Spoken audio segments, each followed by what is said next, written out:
ولې حاجي صاحب تا ماته ویلې چې راسه دلته بېروزګاري د وروره 2 روپۍ نسې پیدا کولی زه به کار در جوړ کړمه ولې د ظالم زو ولې د دوکهبازه زو ولې د چلبازه زو ولې د جهنمي زو تا ولې ماته دوکه راکړه ولې دې په ما کور خرڅ کوي ولې دې په ما رکشه و موبایل و سایکل و موټرسایکل خرڅ کوي ولې دې زه و پورو ته مخامخ کړلمه ولې دې زه د جهان پوره وړی کړم او بېرته رالې راسه ورک شولې لعنت پر داسې انسانانو لعنت پر داسې کاروباریانو لعنت پر داسې ایجنټانو لعنت پر داسې مسلمانانو ولې ظلم کوې راسه زه تا ته یو نه دوه نه 100 در ښیم چې هغو دا ترتیب چې دی هغه کړی دی دنیا د دوکې ده د چل ده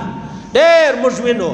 عیسایان راواخله نصارا راواخله هندوان راواخله هغه په دا خبره پوه دي چې یاره بل کم روپیو 2 نه پیدا کېږي بیا راسې یو مسجد لره بیا ملا ته ووایي چې زه کلمه وایم نو داسې زه مسلمان کېږم ما ته لاره راوښیه بیا مولوي صاحب کلمه ور وښیي بیا مسلمان کې فاصله مسلمانۍ دی اوس دا خبره وکړي چې یاره زه خو نو ډېر مفلسه یم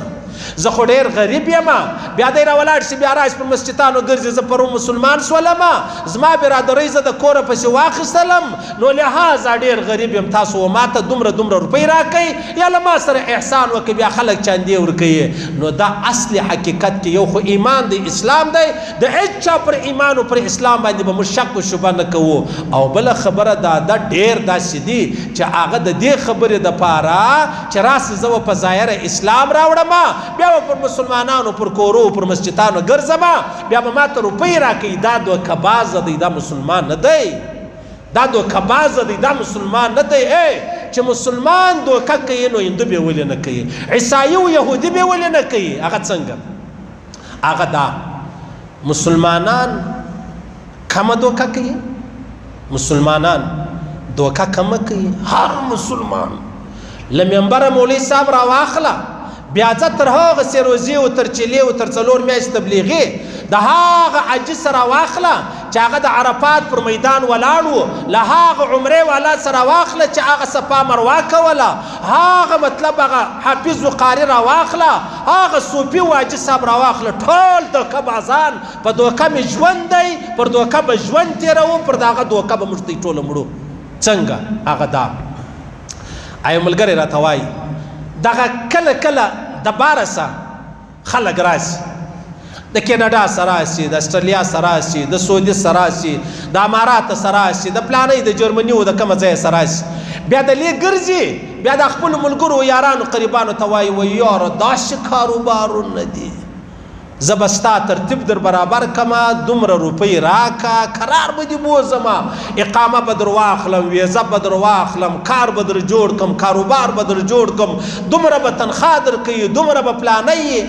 بس ما و کار سره پرېږدم دا دې ته راولاړ شي د کور والا سونه دې خرڅه کړله د بابا سایکل دې خرڅ کوي موټرسایکل دې خرڅ کوي رکشه دې خرڅ کړه کور دې خرڅ کوي بیا راولاړ شولې څه قرضې او پورونه دې وکړو دا روپۍ دې وده ته ورکړې چې ور دې کړلې انو نن سبا بل سبا لارې بندې دي سختۍ دي ډېرې او داسې خلک نیول کېږي داسې کښتۍ واوښتله الله اکبر ولې حاجي صاحب تا ماته ویلې چې راسه دلته بېروزګاري د وروره 2 روپۍ نسې پیدا کولی زه به کار در جوړ کړمه ولې د ظالم زو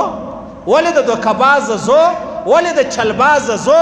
ولې د جهنمي زو تا ولې ماته دوکه راکړه ولې دې په ما کور خرڅ کوي ولې دې په ما رکشه و موبایل و سایکل و موټرسایکل خرڅ کوي ولې دې زه و پورو ته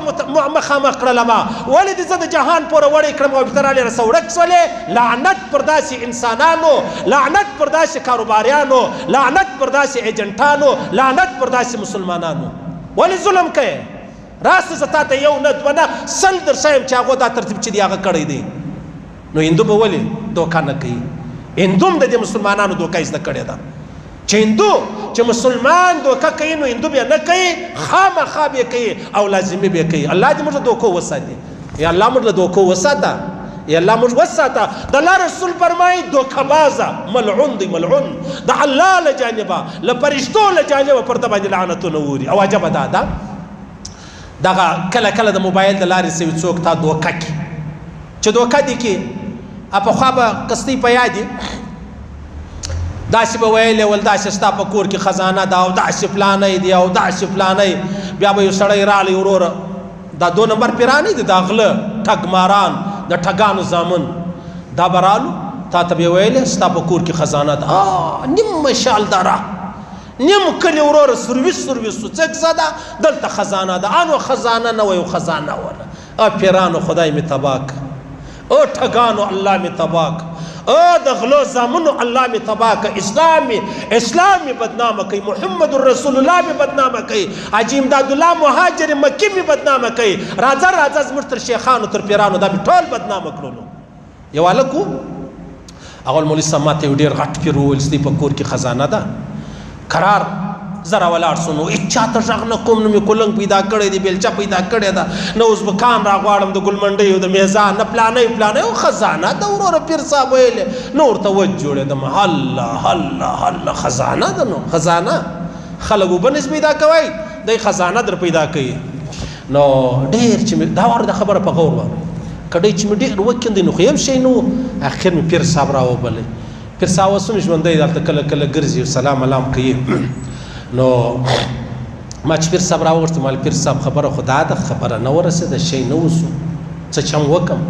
نو خو د پیرانو مې خدایان جوړ کړي دي او ځان ټینګوي ځان پیر سره ته ویلې هغه هلک هم ژوندی دی هغه کور هم سته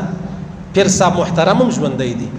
پیر صاحب ورته ویلې زه دې څا ته ورشوه کېږم یو شرط دا دی ستا چې کومه خور د هغه به هم لاندې راسره شوی لعنت پر دروغزنانو لعنت پر دروغزنانو ګرده در شیم ګرده الله شپې ستا غاولې زه بیا دې ده مس ستا پلار به په قبر کې لا نه پرېږدم ستا پلار نه دی په قبر کې والله که پرېږدم نو خبره داسې ده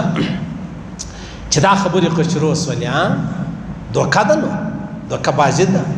څومره لویه دوکه مسلمان کوي لعنت پر دوکه بازه باندې لعنت که زوم کته وي که زوم پر منبر کته وي راته ناست پر دواړو دې لعنت ده د الله رسول فرمایي دوکه مه کوئ نو د خلکو دا خیال دی چې بس